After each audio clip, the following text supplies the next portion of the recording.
ચાલો મિત્રો, ગઈકાલે આપણે પુષ્પનું નર પ્રજનન અંગ પુંકેસર ભણ્યા.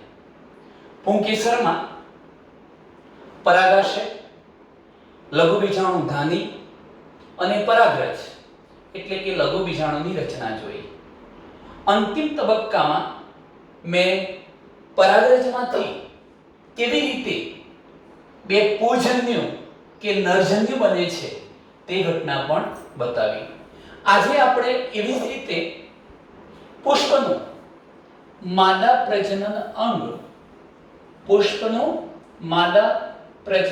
અંગ ભણીએ છીએ, જે ખરેખર પુષ્પનું સૌથી અંદર આવેલું ચોથા નંબરનું ચક્ર છે.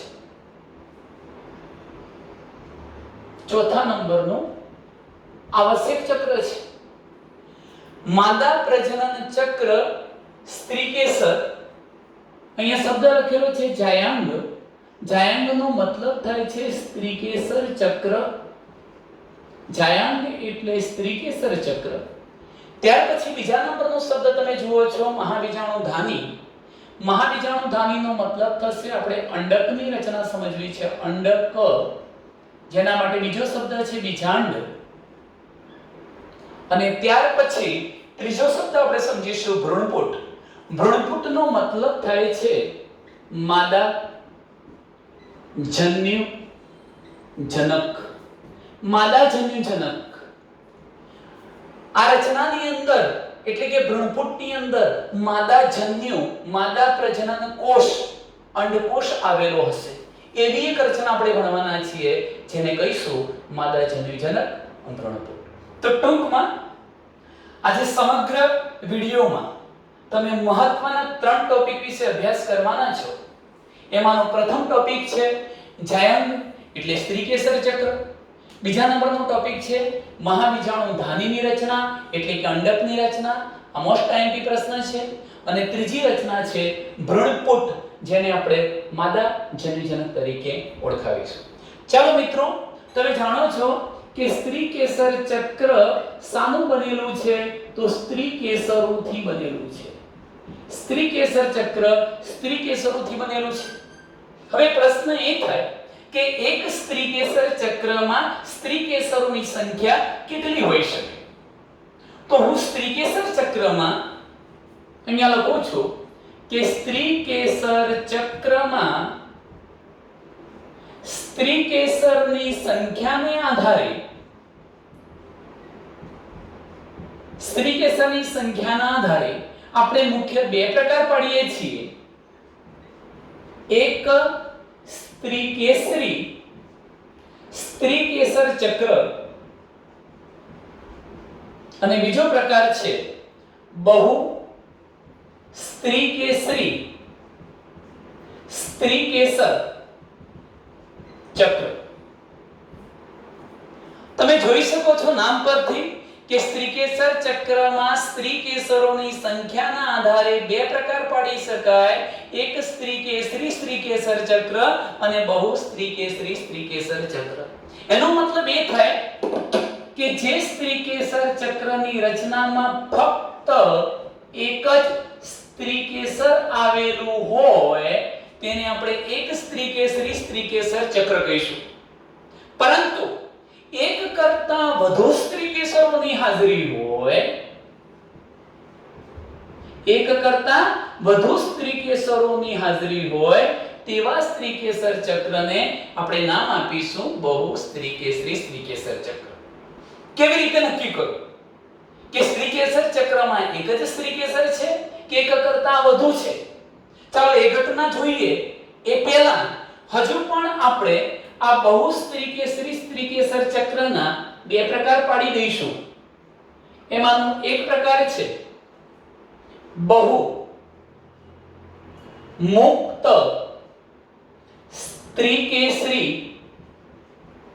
સ્ત્રીકેસર ચક્ર અને બીજો પ્રકાર છે બહુ યુક્ત સ્ત્રીકેસર ચક્ર. મુખ્ય 2 પ્રકાર થયા. ફરી એકવાર બોલું છું કે આપણે સ્ત્રીકેસર ચક્રને એમાં આવેલા સ્ત્રીકેસરોની સંખ્યાના આધારે મુખ્ય બે પ્રકારમાં વહેંચીએ છીએ. એક સ્ત્રીકેસરી સ્ત્રીકેસર ચક્ર, બીજો પ્રકાર છે બહુસ્ત્રીકેસરી સ્ત્રીકેસર ચક્ર.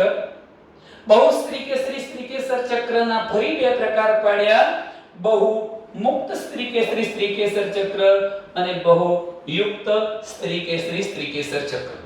આ સમગ્ર માહિતીને આપણે આકૃતિ દ્વારા સમજવાનો પ્રયત્ન કરીએ છીએ.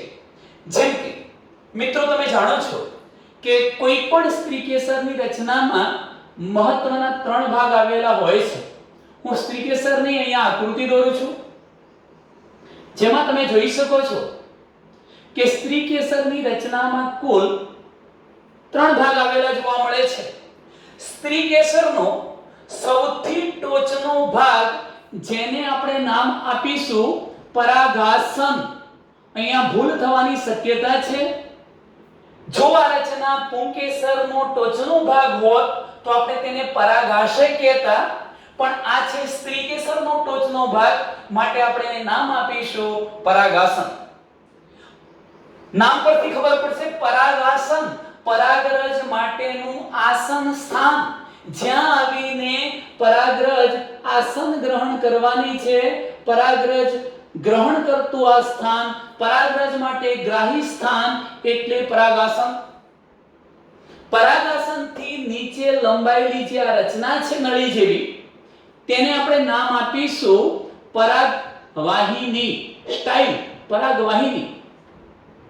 અને ત્યાર પછી સ્ત્રીકેસરનો સૌથી નીચેનો તલસ્થ ફૂલેલો ચંબુ જેવો જે પ્રદેશ દેખાય છે, એને નામ આપીશું બીજાશય.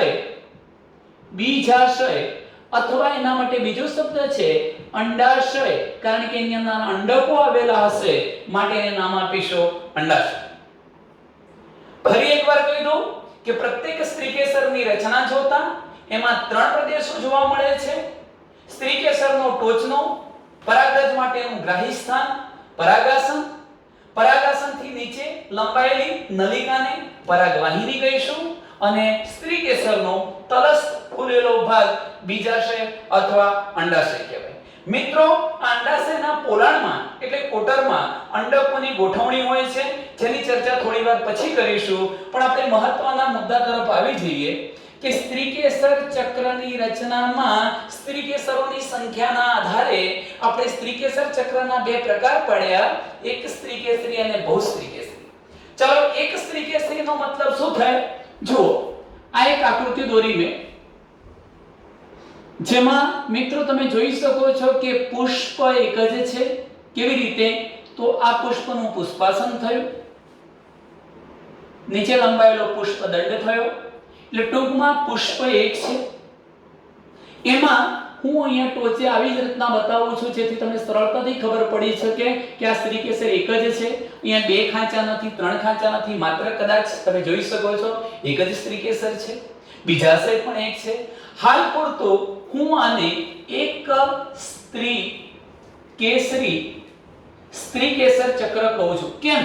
કારણ કે જે સ્ત્રીકેસર ચક્રની રચનામાં ફક્ત એક જ સ્ત્રીકેસર આવેલું છે, માટે એ એક સ્ત્રીકેસરી સ્ત્રીકેસર ચક્ર. પરંતુ હવેની આકૃતિને સમજીએ. આવી જ એક બીજી આકૃતિ દોરીશું,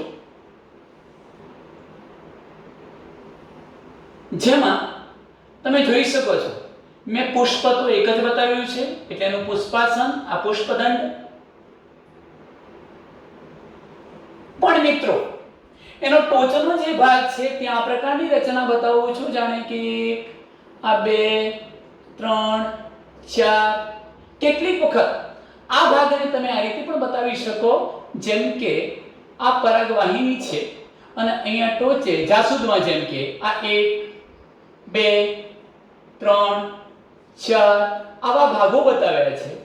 તો એનો મતલબ એ થયો કે આ સ્ત્રીકેસર ચક્રની રચનામાં સ્ત્રીકેસરની સંખ્યા ફક્ત એક જ નથી, પરંતુ એક કરતા વધુ છે. 1 2 3 4 1 2 3 4. જે સ્ત્રીકેસર ચક્રમાં સ્ત્રીકેસરોની સંખ્યા એક કરતા વધુ છે, તે સ્ત્રીકેસર ચક્રને આપણે શું નામ આપીશું? બહુ સ્ત્રી કેસર ચક્ર. હવે પ્રશ્ન એ થાય કે કેટલીક વાર એવું પણ બને કે કોઈક કારણસર આટલો ભાગ ઉપરનો ભાગ કટ આઉટ થઈ ગયો છે, કપાઈ ગયો છે. તેવી સ્થિતિમાં આપણે કેવી રીતે નક્કી કરી શકીએ કે અહીંયા સ્ત્રી કેસરોની સંખ્યા વધુ છે? કેવી રીતે નક્કી થાય? તો એને નક્કી કરવું પણ મિત્રો બિલકુલ આસાન છે. એવા કિસ્સામાં શું કરવું? જ્યારે આ ભાગ નથી દેખાતો ત્યારે તો સ્વાભાવિક છે કે બીજાશય એક દેખાતું હોય એટલે તમે એમ માની લેશો કે સ્ત્રી કેસરની સંખ્યા એક જ છે, પણ એવું નથી. એવા કિસ્સામાં આ બીજાશયનો તમે આડો છેદ લો. આડો છેદ લઈ માઇક્રોસ્કોપમાં જુઓ અને માઇક્રોસ્કોપમાં જોતા આ આડા છેદની અંદર તમને જો આડો છેદ ગોળ દેખાશે અને એ આડા છેદમાં તમને ધારો કે કોટરોની સંખ્યા માત્ર 3 જ દેખાય છે. આ એક, આ બીજું કોટર અને આ ત્રીજું કોટર, એમ 3 જ સંખ્યા દેખાય તો તમે ત્યાં કહેશો કે સ્ત્રી કેસરની સંખ્યા 3 છે. માની લો કે બીજાશયના આડા છેદમાં દેખાતા કોટરોની સંખ્યા ફક્ત 2 હોય તો તમે કહેશો કે તેમાં દ્વિ એટલે કે 2 સ્ત્રી કેસર હોવાથી એને દ્વિસ્ત્રી કેસર ચક્ર કહીશું. કેટલીક વાર એવું પણ બને છે કે બીજાશયનો આડો છેદ જોતા એમાં કોટરો 4, 5, 6, તો સ્વાભાવિક છે જેટલા કોટરો એટલા જ એના સ્ત્રી કેસરો. પણ એક બાબત યાદ રાખવા જેવી એ પણ છે કે અહીંયા તમે જોઈ શકો છો કે ભલે સ્ત્રી કેસરોની સંખ્યા તો વધુ છે પણ બધા જ સ્ત્રી કેસરો જોડાઈ ગયેલા છે અને પરિણામે બીજાશય તો એક જ હોય છે. તો હવે એના આધારે અહીંયા જુઓ કે જે સ્ત્રી કેસર ચક્રમાં સ્ત્રી કેસરોની સંખ્યા વધુ છે એને બહુસ્ત્રી કેસરી સ્ત્રી કેસર ચક્ર કહેવાય. પરંતુ તેના બે પ્રકાર પડ્યા: બહુ મુક્ત સ્ત્રી કેસર ચક્ર અને બહુ યુક્ત સ્ત્રી કેસર ચક્ર.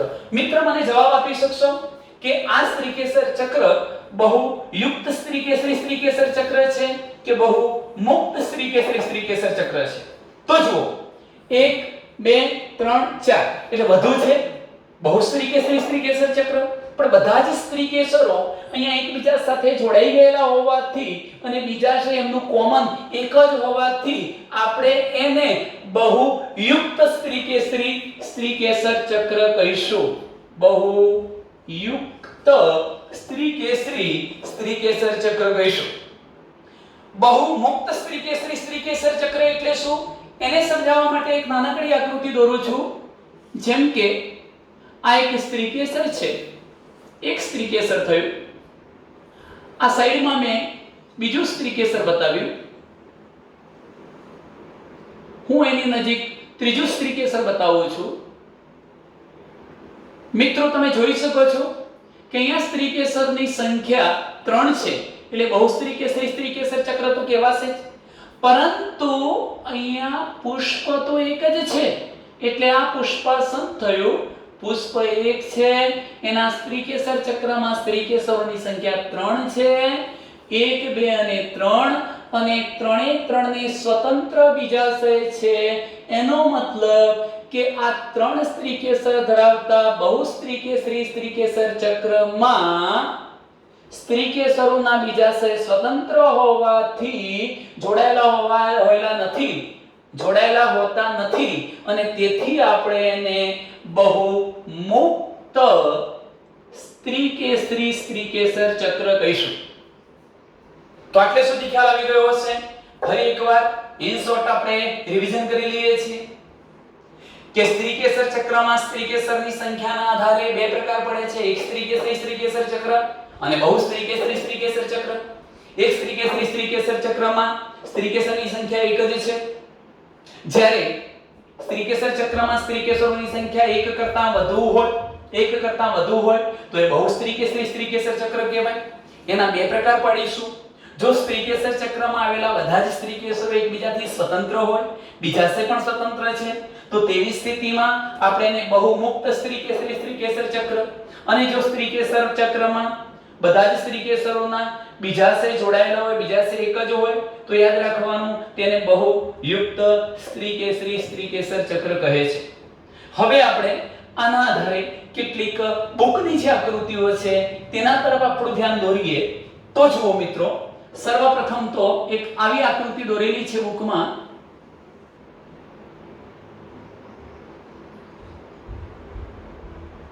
આ પ્રકારની આકૃતિ દોરી છે. તમે આને જોઈને નક્કી કરો છો આ સ્ત્રીકેસર ચક્ર છે. આ પુષ્પ છે, પુષ્પાસન. એનો ટોચનો ભાગ છે પરાગાસન.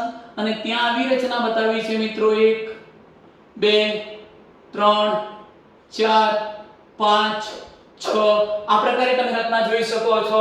તો તમે સ્પષ્ટ થઈ ગયા કે આ સ્ત્રીકેસર ચક્ર બહુ સ્ત્રીકેસર ચક્ર છે. તમામ સ્ત્રીકેસરો એકબીજા સાથે જોડાઈ ગયેલા છે, કારણ કે બીજાશય એમનું કોમન એક જ છે, માટે એને બહુયુક્ત સ્ત્રીકેસર ચક્ર કહીશું. આ ઉદાહરણ છે જાસૂદ નામની વનસ્પતિના વિચ્છેદિત સ્ત્રીકેસર. ચલો, ત્યાર પછી હું એક બીજી ફિગર દોરું છું બુક પ્રમાણેની, કે જેમાં આવી એક ફિગર દોરેલી છે મિત્રો.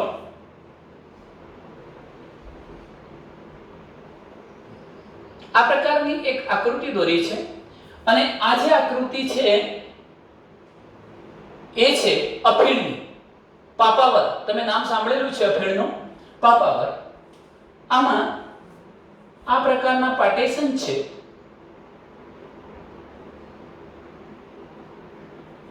હું અહીંયા આવા બે નાનકડા જાણે કે છિદ્રો જેવી રચના બતાવું છું. આ ભાગને ખેંચી લાવી અહીં મૂકી દઉં છું, આ ભાગને અહીંયા મૂકું છું. હવે જુઓ મિત્રો, તો અહીંથી આ એક સ્ત્રીકેસર, બીજું સ્ત્રીકેસર, ત્રીજું સ્ત્રીકેસર, ચોથું સ્ત્રીકેસર, પાંચમું સ્ત્રીકેસર. સ્ત્રીકેસરોની સંખ્યા કેટલી છે? 5. ધારો કે ઉદાહરણ આપ્યું, અહીંયા આ 5 સંખ્યા થઈ, 5 સ્ત્રીકેસરો થયા. બધા જ સ્ત્રીકેસરો એકબીજા સાથે જોડાયેલા છે, માટે એને આપણે બહુયુક્ત સ્ત્રીકેસર ચક્ર કહીશું. ઉદાહરણ શું થાય? અફીણ. તો અફીણમાં પુષ્પની અંદર સ્ત્રીકેસર ચક્ર કેવું છે? બહુયુક્ત સ્ત્રીકેસર ચક્ર. એક એવી જ બીજી આકૃતિ બુકની આપું છું. અહીં તમે જોઈ શકો છો કે ધારો કે આ પ્રકારની એક આકૃતિ દોરી છે. એમાં આ એક સ્ત્રીકેસર છે એમ સમજો. સ્ત્રીકેસરનો ટોચનો ભાગ પરાગાસન, પરાગવાહિની અને આ બીજાશય. એવું જ હું આ બાજુ દોરું છું. આ મેં બીજું બતાવ્યું. હું અહીં આ રીતે ત્રીજું બતાવું છું. આ રીતે આની નજીક ચોથું બતાવું છું. આમ આપણે અનેક સ્ત્રીકેસરો બતાવતા જઈએ છીએ. પણ મહત્વનો મુદ્દો એ છે કે અહીં તમે જોઈ શકો છો કે દરેકે દરેક સ્ત્રીકેસરમાં બીજાશય દરેકનું સ્વતંત્ર છે. દરેકનું બીજાશય કેવું છે? સ્વતંત્ર. કેવી રીતે? જુઓ, આ એક સ્ત્રીકેસર ચક્રમાં બીજાશય સ્વતંત્ર, બીજાનું સ્વતંત્ર, ત્રીજાનું સ્વતંત્ર, ચોથાનું, પાંચમાનું, છઠ્ઠાનું, સાતમાનું, આઠમાનું. એ રીતે દરેક સ્ત્રીકેસર ચક્રમાં જો બીજાશય સ્વતંત્ર હોય તો તેવા કિસ્સામાં આપણે નામ આપીશું બહુમુક્ત સ્ત્રીકેસર ચક્ર. આ વનસ્પતિનું નામ છે ચંપા નામની વનસ્પતિ. અને આ ચંપા નામની વનસ્પતિને આપણે બીજું એક નામ આપીશું માઇકેલિયા. માઇકેલિયા નામની વનસ્પતિમાં મેં બહુમુક્ત સ્ત્રીકેસર ચક્રની રચના બતાવી છે. આટલે સુધી મિત્રો તમને ખ્યાલ આવી ગયો હશે. ચાલો હવે આપણે મૂળ મુદ્દા પર આવી જઈએ છીએ કે જાયાંગ એટલે સ્ત્રીકેસર ચક્ર. તમે જોઈ શકો છો કે મેં સ્ત્રીકેસર ચક્રની રચનામાં મુખ્યત્વે 3 ભાગ પાડ્યા હતા. શરૂઆતનો ભાગ કોણ હતો? પરાગાસન. બીજો ભાગ કોણ? પરાગવાહિની. અને ત્રીજો ભાગ છે અંડાશય. આપણે અહીંથી શરૂઆત કરીએ છીએ કે બીજાશયની અંદર એક પોલાણ આવેલું છે, જેને આપણે બીજાશયનું પોલાણ કે બીજાશયનું કોટર કહીશું. અને એ કોટરની અંદર અહીંયા જરાયુ હોય છે. જરાયુ શું છે મિત્રો? એ પણ તમે ધોરણ 11 માં અભ્યાસ કરી ચૂક્યા છો. આ જરાયુ સાથે આ રીતના એક અંડક, આ ધારો કે બીજું અંડક બતાવ્યું, ત્રીજું અંડક બતાવ્યું, ચોથું અંડક, પાંચમું. આ પ્રકારે મેં ઘણા બધા અંડકો અહીંયા બતાવ્યા છે. હું નામ આપું છું અને અંડક અથવા બીજો શબ્દ છે બીજાંડ. માટે જ તો જ્યાં અંડક કે બીજાંડ આવેલા છે એવું સ્થાન એટલે આખા બીજાશયને આપણે અંડાશય પણ કહેતા હતા. ફરી એકવાર, સ્ત્રીકેસર નો તલસ ફૂલેલો ભાગ બીજાશયના નામે ઓળખાય છે. બીજાશયમાં પોલાણ આવેલું છે જેને બીજાશયનું કોટર પણ કહેવાય. બીજાશયના આ કોટરની અંદર જરાયુ આવેલો છે, આને હું જરાયુ કહીશ. મિત્રો એકવાર એની વ્યાખ્યા પણ આપી દઉં કે જરાયુ એટલે શું. બીજાશયના પોલાણમાં જે સ્થાનેથી આવા અંડકો ઉત્પન્ન થાય છે તે સ્થાનને શું કહેવાય? જરાયુ. અથવા બીજાશયના પોલાણમાં અંડકોની જે ગોઠવણી છે એને પણ આપણે જરાયુ કહી શકીએ. એટલે આ ચપટો જે ભાગ બતાવ્યો છે એ થઈ જાય જરાયુ. હવે આટલે સુધીની રચના આપણે પૂરી કરી લીધી, સ્ત્રી કેસર ચક્ર. ત્યાર પછી આપણે અંડકની રચના સમજવી છે અથવા મહાબીજાણુ ધાનીની રચના સમજવી છે. એનો મતલબ એ થયો કે હું આ ઘણા બધા અંડકો બતાવ્યા છે એમાંના કોઈ એક અંડકની રચના તમને સમજાવું છું. પણ એ પહેલા એક ટૂંકો પ્રશ્ન યાદ રાખો, MCQ. ટૂંકો પ્રશ્ન છે કયો? તો આપણે પ્રશ્ન એ થાય કે બીજાશયના પોલાણમાં અંડકોની સંખ્યા કેટલી હોઈ શકે? તો જુદા જુદા પ્રકારની વનસ્પતિમાં એની સંખ્યા જુદી જુદી હોઈ શકે. જેમ કે મિત્રો કેટલીક વનસ્પતિ એવી છે કે જેના બીજાશયના પોલાણમાં જરાયુ પરથી ફક્ત એક જ અંડક નિર્માણ પામેલું હોય. ફક્ત એક અંડક, ફક્ત એક જ અંડક. અને એવી વનસ્પતિના ઉદાહરણમાં આપણે લઈ શકીએ કેરી છે, ઘઉં છે, ડાંગર નામની વનસ્પતિ છે. આવી વનસ્પતિમાં બીજાશયના પોલાણની અંદર અંડકની સંખ્યા કેટલી હોય છે? 1. જ્યારે કેટલીક વનસ્પતિઓમાં અંડકની સંખ્યા વધુ હોય છે. જેમ કે ઓર્કિડ નામની વનસ્પતિ, તરબૂચ નામની વનસ્પતિ અને પપૈયા જેવી વનસ્પતિઓમાં અંડકની અંદર બીજાશયના પોલાણમાં અંડકોની સંખ્યા 1 કરતાં વધુ હોય છે. ચલો મિત્રો, આટલે સુધી ખ્યાલ આવી ગયો હશે. હવે આપણે બીજા નંબરના ટોપિકની ચર્ચા કરીએ છીએ, મહાબીજાણુ ધાની. બરોબર ધ્યાનથી સમજજો. મહાબીજાણુ ધાની એટલે આ અંડકોની હું વાત કરું છું એમાંથી ગમે તે એક અંડકને હાઇલાઇટ કરી આપણે એની આકૃતિ દોરીશું.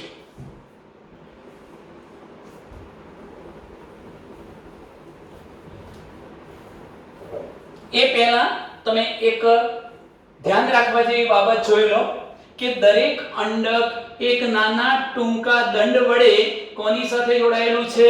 જરાયુ સાથે. તો એક ટૂંકો પ્રશ્ન કે દરેક અંડક જરાયુ સાથે કઈ રચના દ્વારા જોડાયેલ છે? તો આપણે કહીશું કે એક ટૂંકા દંડ વડે જોડાયેલ છે. આવી રચનાને અંડક દંડ કે અંડક નાલ તરીકે ઓળખાવીશું. ચલો મિત્રો, અહીં ધ્યાન રાખો.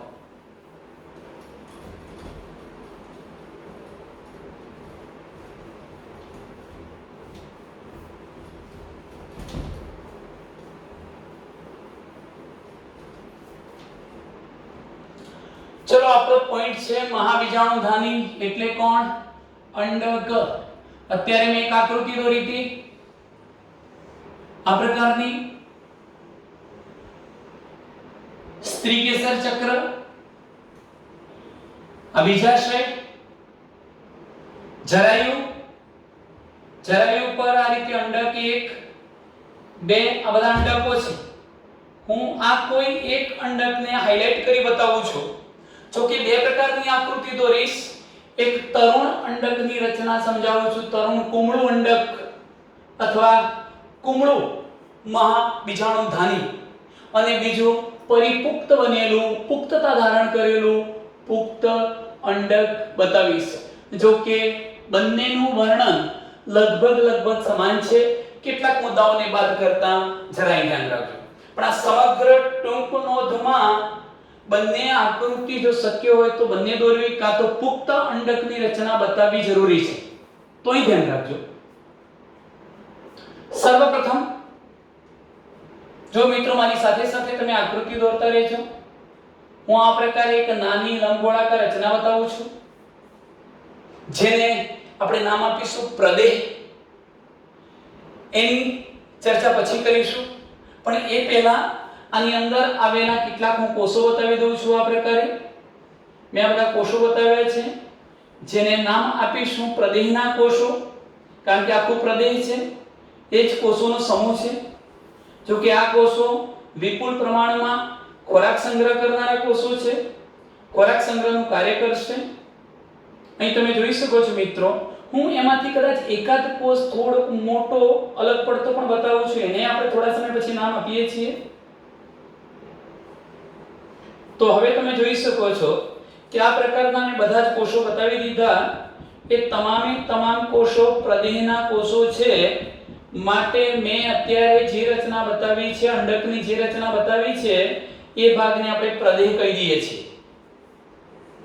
ઓકે, બીજા નંબરનો પોઈન્ટ કે આખી સમગ્ર રચના પ્રદેહ છે અને પ્રદેહને ઘેરીને બે આવરણો આવેલા હોય છે, બે રક્ષણાત્મક આવરણો, જેને આપણે અંડક આવરણ એવું નામ આપીશું. અંડક આવરણ, જેમ કે મિત્રો બુકની અંદર જે આકૃતિ દોરી છે એ ઉર્ધ્વમુખી અંડકની બતાવી છે, હું અધોમુખી અંડક બતાવું છું. બે પૈકીની ગમે તે આકૃતિ દોરો, પણ વર્ણન એને તર્કસંગત હોવું જોઈએ. જેમ કે આ એક અંડક આવરણ બતાવું છું. અહીંથી મેં જે દોર્યું આ એક આવરણ છે, પ્રદેહને ઘેરીને ગોઠવાયેલું આખું એક આવરણ. આ એક અંડક આવરણ. હું ત્યાર પછી બીજું એક અંડક આવરણ બતાવું છું. આ બીજું આવરણ મેં બતાવ્યું અને ત્યાર પછી આ ભાગને હું નીચે તરફ ખેંચી લઉં છું. આ પ્રકારે તમે જોઈ શકો છો સમગ્ર પ્રદેહને ઘેરીને ગોઠવાયેલા બે રક્ષણાત્મક આવરણો, જેને નામ આપીશું અંડક આવરણ. અંડાવરણ પણ કહેવાય, અંડક આવરણ, બે રક્ષણાત્મક આવરણ. આ જે ભાગ છે એને પ્રદેહ કહીશું, પ્રદેહ. આ જે ટૂંકો દંડ જેવો ભાગ થયો એને અંડક દંડ અથવા અંડક નાલ કહીશું. શું છે મિત્રો આ? પહેલા આપણે એની ચર્ચા કરી લઈએ. તો તમે જોઈ શકો છો કે મેં આ શું બતાવ્યું હતું? વચ્ચે ચપટો જરાયું. એની સાથે કોણ હતું? અંડક. એટલે ધારો કે આ છે અંડક.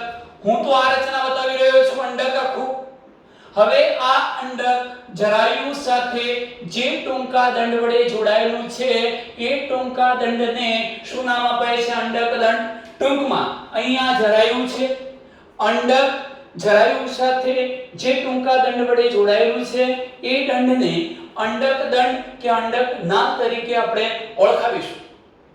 બીજા નંબરનો પોઈન્ટ મિત્રો, હું અહીંયા એરો મારીને એક શબ્દ લખું છું, બીજ કેન્દ્ર. બીજ કેન્દ્ર કોને કહેવાય? તો અંડકનો દેહ, અંડકનું શરીર, અંડકનો દેહ, અંડકનો દેહ અંડક દંડ સાથે જે ભાગે જોડાય છે, અહીં જોડાણ સ્થાન થયું, આ જોડાય છે, એ ભાગને બીજ કેન્દ્ર કહેવાય. તો અંડક દંડ અંડક સાથે જે ભાગ વડે જોડાયેલો છે એ જોડાણ સ્થાનને બીજ કેન્દ્ર કહીશું.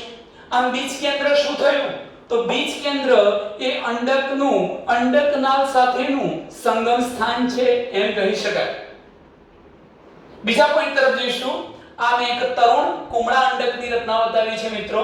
તમને પ્રશ્ન પણ થતો હશે કે સાહેબ તમે આ કોષને નામ આપ્યું નથી, આ શું છે?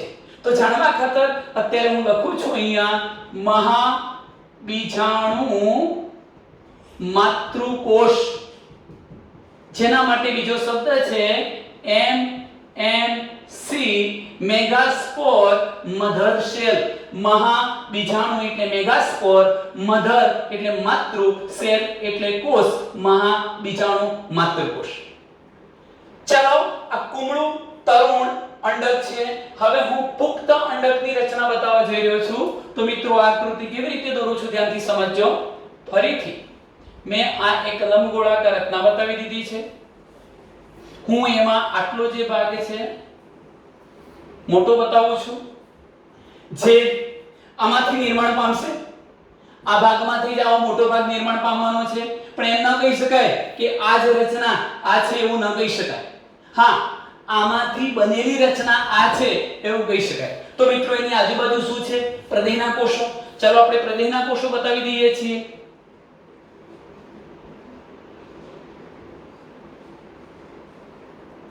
આ બધા કોષોને આપણે નામ આપી દીધું પ્રદેહના કોષો.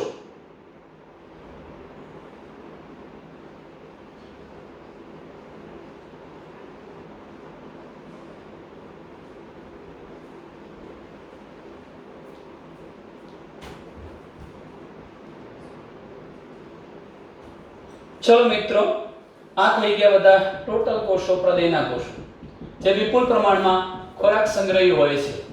બંને આકૃતિમાં એક નાનો સરખો ભેદ છે, જોઈ શકો છો તમે. ઓકે, હવે જો આને આપણે નામ આપીશું પ્રદેહ. પ્રદેહ, પણ આ શું છે? આને તો નામ આપ્યું તું મહાબીજાણુ માતૃકોષ. આ મહાબીજાણુ માતૃકોષ નથી. હું આને નામ આપું છું ભ્રૂણપુટ. તમે ઉપર જોઈ શકો છો, આપણો 3જા નંબરનો ટોપિક અહીં લખેલો હતો, ભ્રૂણપુટ, માદાજન્ય જનક ભ્રૂણપુટ. તો અહીંયા ભ્રૂણપુટ છે. હજુ ભ્રૂણપુટની રચના મેં પૂર્ણ બતાવી નથી. ભ્રૂણપુટ માટે બીજો શબ્દ છે માદાજન્ય જનક. ભ્રૂણપુટ માટે શબ્દ છે બીજો માદાજન્ય જનક. હવે મિત્રો અહીં જુઓ, બાકીની રચના સરખી જ છે. આ મેં એક અંડક આવરણ દોરી દીધું.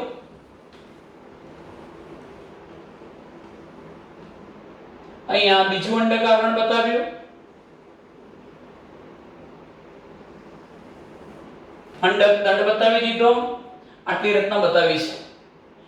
હું અંદર કેટલીક રચનાઓ બતાવવા જઈ રહ્યો છું, જો કે કેવી રીતે નિર્માણ પામી પછી સમજીએ છીએ, પણ એકવાર આપણે ફિગરનું કામ પહેલા પૂરું કરી દઈએ. હું એક કોષ બતાવું છું, એને અંડકોષ નામ આપું છું. એની બંને બાજુએ પડખે બે કોષ બતાવું છું, એને સહાયક કોષ નામ આપીશ. ચાલો, આ અંડકોષ થઈ ગયો, અંડકોષ. આ બે પડખે હતા એ બંને સહાયક કોષો થયા. સામેના છેડે હું 3 કોષો બતાવું છું, જેને નામ આપીશું પ્રતિધ્રુવીય કોષો. પ્રતિધ્રુવીય કોષો.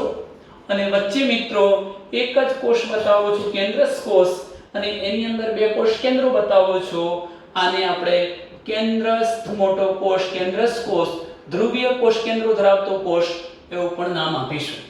આમ તમે જોઈ શકો છો 8 કોષો, 8 કોષ કેન્દ્ર વાળી. કોષ કેન્દ્રો કેટલા? 8. જેમ કે 1 2 3 4 5 6 7 8. 8 કોષ કેન્દ્ર વાળી અને 7 કોષો વાળી. 1 2 3 4 5 6. આ તો એક જ કોષ તો એટલે 7. 7 કોષીય અને 8 કોષ કેન્દ્રીય રચનાને ભ્રૂણપુટ કે માદાજન્ય જનક કહે છે. એ કેવી રીતે બન્યું? ચલો મિત્રો, હવે આપણે શરૂ કરી દઈએ છીએ સમગ્ર અંડકનું વર્ણન. ધ્યાન રાખજો. પ્રથમ મુદ્દો, મહાબીજાણુધાની અથવા અંડક. આની વાત કરું છું, અંડકની. તો પ્રથમ પોઈન્ટ કે મહાબીજાણુધાની એટલે અંડક એ નાની રચના છે. જો આપણે લાક્ષણિક તમામ લક્ષણો ધરાવતી આવૃત બીજધારી વનસ્પતિનું અંડક દોરીએ, અંડકને સમજીએ તો અંડક પોતે એક નાની રચના છે. અંડકની રચનામાં પ્રદેહને ઘેરીને ગોઠવાયેલા 2 રક્ષણાત્મક આવરણો એટલે કે અંડક આવરણો આવેલા હોય છે. આ બંને અંડક આવરણો સમગ્ર પ્રદેહને ઘેરી લે છે, સંપૂર્ણ રીતે ઘેરી લે છે.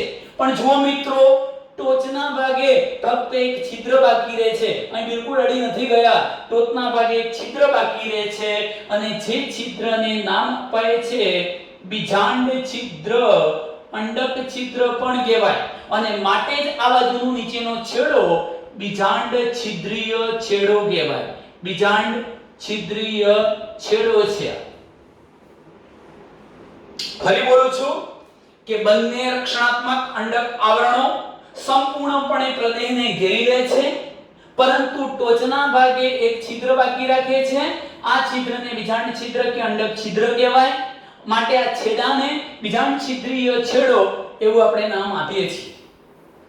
આ બીજાંડ છિદ્રીય છેડાની એક્ઝેક્ટ વિરુદ્ધ ઓપોઝિટ સાઈડ આને ઉપરનો જે છેડો છે એ છેડાને બીજાંડ તલ કહીશું અથવા બીજાંડ તલીય છેડો કહીશું. બીજાંડ તલીય છેડો. ચાલો ત્યાર પછી આગળનું વર્ણન કે પ્રદેહ એ સંપૂર્ણ રીતે બંને અંડક આવરણો દ્વારા ઘેરાયેલી રચના છે. પ્રદેહમાં આ બધા કોષો એ વિપુલ પ્રમાણમાં ખોરાકનો સંગ્રહ કરનારા કોષો છે. પ્રદેહનો કોઈ એક કોષ વિભેદન પામે છે. વિભેદન એટલે ચોક્કસ નિશ્ચિત કાર્યને અનુરૂપ થોડુંક એનું સ્વરૂપ બદલે છે, વિભેદિત થાય છે. તો ચોક્કસ કાર્ય કરવા માટે એમાંનો જ કોઈક કોષ વિભેદન પામ્યો છે અને એ કોષ ક્યાં છે? પ્રદેહ અંડકમાં પ્રદેહના બીજાંડ છિદ્રીય છેડા તરફના મોટા કોષને મહાબીજાણુ માતૃકોષ કહે છે. હકીકતમાં આ પ્રદેહનો જ કોષ છે, પણ આ પ્રદેહનો કોષ વિભેદિત થઈને મોટા કોષમાં ફેરવાઈ ગયો છે, જેને મહાબીજાણુ માતૃકોષ કહીશ. આ મહાબીજાણુ માતૃકોષ ઘટ્ટ કોષરસ અને સ્પષ્ટ કોષ કેન્દ્ર ધરાવે છે. મિત્રો આમાં એક બીજું વાક્ય લખેલું છે. એમાં એક બીજું વાક્ય પણ લખેલું છે, જરા ધ્યાનથી સમજજો. કયું વાક્ય? કે સમગ્ર પ્રદેહમાં અથવા અંડકમાં, આખા અંડકમાં એક ભ્રૂણપુટ આવેલું હોય છે. ભ્રૂણપુટ માદાજન્યુજનક. તમે જોઈ શકો છો, હજુ સુધી તમને એ ખબર નથી પડી કે આ ભ્રૂણપુટ કેવી રીતે બન્યું, પણ ભ્રૂણપુટ તો છે જ. તો ટૂંકમાં સમગ્ર અંડકમાં પ્રદેહની અંદર એક આ શું જોઈ શકો છો? ભ્રૂણપુટ માદાજન્યુજનક. આ ભ્રૂણપુટ કે માદાજન્યુજનક એક જ કોષમાંથી બન્યું છે એમ લખેલું છે. એક મહાબીજાણુમાંથી બન્યું છે. એક જ. એ કેવી રીતે આપણે જોઈએ છીએ? એક મહાબીજાણુમાંથી બનેલું એક ભ્રૂણપુટ આવેલું હોય છે. પુખ્ત અંડકમાં એક મહાબીજાણુમાંથી સર્જાયેલું ભ્રૂણપુટ કે માદાજન્યુજનક આવેલું હોય છે. એટલે કે 7 કોષવાળી અને 8 કોષ કેન્દ્રવાળી રચના આવેલી છે. મિત્રો આ એક મહાબીજાણુમાંથી ભ્રૂણપુટ બને તો એને એક બીજાણુજનક ભ્રૂણપુટ કહેવાય. એક બીજાણુક ભ્રૂણપુટ કહેવાય. મોનોસ્પોરિક એમ્બ્રિયોન કહેવાય. પણ માની લો કે 2 મહાબીજાણુમાંથી બન્યું હોત તો બાયસ્પોરિક, 3 માંથી ટ્રાયસ્પોરિક, 4 માંથી ટેટ્રાસ્પોરિક વિકાસ કહેવાતો. આપણે આપણા સિલેબસમાં માત્ર આવૃત્તિસારી વનસ્પતિની અંદર એક મહાબીજાણુમાંથી ભ્રૂણપુટનું નિર્માણ થાય છે એવું સમજવું છે. કારણ કે બહુભ્રૂણતાની ઘટના તો આપણે અનાવૃત્તિસારીઓમાં જોઈએ છીએ. આવૃત્તિસારીઓમાં સામાન્ય રીતે જોવા મળતી નથી. હા છે કેટલીક વનસ્પતિ, પણ બધી જ વનસ્પતિમાં સામાન્ય રીતે આ ઘટના જોવા મળતી નથી. ચાલો મિત્રો, આ કેવી રીતે થયું? અત્યાર સુધીની તમામ રચના મેં ભણાવી છે મહાબીજાણુધાની એટલે અંડકની રચના. હવે આપણે જોવું છે ભ્રૂણપુટ આ રચના કેવી રીતે બની. પણ એ પહેલા હું એક અગત્યનો શબ્દ લખું છું, મહાબીજાણુજનન. મિત્રો તમે જાણતા હશો, મેં પુંકેસરની અંદર પણ આ પ્રકારે એક શબ્દ લખ્યો હતો, લઘુ બીજાણુજનન. અને લઘુ બીજાણુ એટલે શું? તો પરાગરજ. પરાગરજ બનવાની ઘટના, લઘુ બીજાણુ ઉત્પન્ન થવાની ઘટના, લઘુ બીજાણુજનન કહેતા હતા. એ રીતે અહીંયા મહાબીજાણુ મેગાસ્પોર બનવાનો છે, માટે એ ઘટનાને આપણે શું નામ આપીશું? મહાબીજાણુજનન. કેવી રીતે બને છે? ચલો આ મુદ્દો આવી ગયો. પ્રદેહના બીજાંડ છિદ્રીય છેડા તરફ ગોઠવાયેલા એક ઘટ્ટ કોષરસ અને મોટું સ્પષ્ટ કોષ કેન્દ્ર ધરાવતા કોષને શું નામ આપ્યું હતું? મહાબીજાણુ માતૃકોષ.